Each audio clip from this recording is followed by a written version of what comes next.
আসসালামু আলাইকুম রহমতুল্লাহ। প্রিয় দর্শক, আশা করি আপনারা সকলেই ভালো আছেন। আজকে গুরুত্বপূর্ণ আরও একটি বিষয় নিয়ে আপনাদের সামনে উপস্থিত হয়েছি।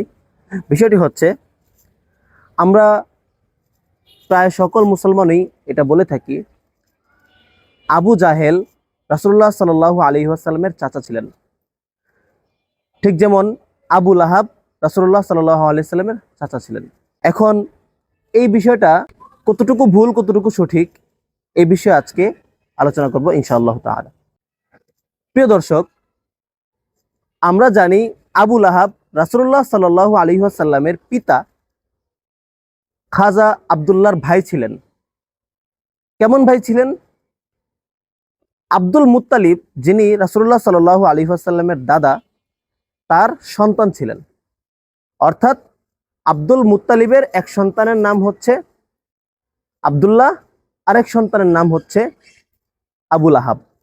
তাহলে আমরা যাকে রাসূলুল্লাহ সাল্লাল্লাহু আলাইহি ওয়াসাল্লামের চাচা হিসেবে চিনি আরেকজন, যার নাম আমরা জানি আবু জাহেল, যদিও তার নাম আবু জাহেল না, তো তিনি রাসূল সাল্লাল্লাহু আলাইহি ওয়াসাল্লামের চাচা ছিলেন, এই কথাটাও আমরা অনেকে জানি। আসলে তিনি কেমন চাচা ছিলেন?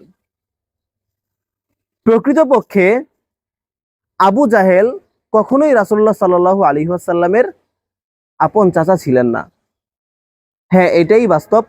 রাসূলুল্লাহ সাল্লাল্লাহু আলাইহি ওয়াসাল্লামের আপন চাচা আবু জাহেল না, কুরাইশ বংশেরই একজন হচ্ছে আবু জাহেল। রাসূলুল্লাহ সাল্লাল্লাহু আলাইহি ওয়াসাল্লামের দাদার কাছ থেকে যারা এসেছে, আব্দুল্লাহ, তারপরে হচ্ছে গিয়ে আবু লাহাব, এই দুই ভাই বা আব্দুল মুত্তালিবের কাছ থেকে যারা আসছে, তাদের মধ্যে আবু জাহেলের নাম নেই। আবু জাহেল হচ্ছে কুরাইশ গোত্রেরই, তবে তার বাবা হচ্ছে অন্য কেউ। এক কথায় বলতে গেলে রাসূলুল্লাহ সাল্লাল্লাহু আলাইহি ওয়াসাল্লামের আপন চাচা আবু জাহেল না। তাহলে আবু জাহেলকে কেন চাচা বলা হয়? একই গোত্রের ছিলেন, আর বাবার বয়সের মানুষদেরকে আমরা চাচা বলে থাকি। এই জন্য রাসূল সাল্লাল্লাহু আলাইহি ওয়াসাল্লাম সম্মান করে তাকে চাচা বলতেন। আবু জাহেলের যে বংশ পরম্পরা, আমরা জানি মুহাম্মদ বিন আব্দুল্লাহ বিন আব্দুল মুত্তালিব বিন হাশেম বিন আব্দে মনাফ বিন কুসাই বিন কিলাব বিন মুররা বিন, এভাবে যেমন বংশ পরম্পরা আছে, তো আবু জাহেলের বংশ পরম্পরাটা একটু শুনলে আপনারা বুঝতে পারবেন।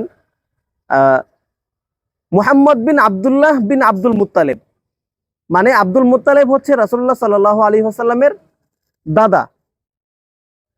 তাহলে আবু জাহেল যদি রাসূলুল্লাহ সাল্লাল্লাহু আলাইহি ওয়াসাল্লামের চাচা হয়, তাহলে তো আবু জাহেলের পরেও আব্দুল মুত্তালিবের নামই আসার কথা ছিল। কিন্তু এই বিষয়টা একটু ভিন্ন, আবু জাহেলের বংশ পরম্পরাটা একটু ভিন্ন। আবু জাহেলের বাবার নাম কি ছিল? আবু জাহেলের বংশ পরম্পরা হচ্ছে আবু জাহেল আমর ইবনে হিশাম ইবনে মুগীরা ইবনে আব্দুল্লাহ ইবনে ওমর ইবনে মাকজুম। দেখেছেন, আবু জাহেলের বাবার নাম আব্দুল মুত্তালিব না। তাহলে এখানে স্পষ্ট হয়ে গেল যে আবু জাহেল রাসূলুল্লাহ সাল্লাল্লাহু আলাইহি ওয়াসাল্লামের চাচা না। এটা শুধুমাত্র বাবার বয়সী হওয়ার কারণে তাকে চাচা বলা হতো। আশা করি বিষয়টা বুঝতে পেরেছেন।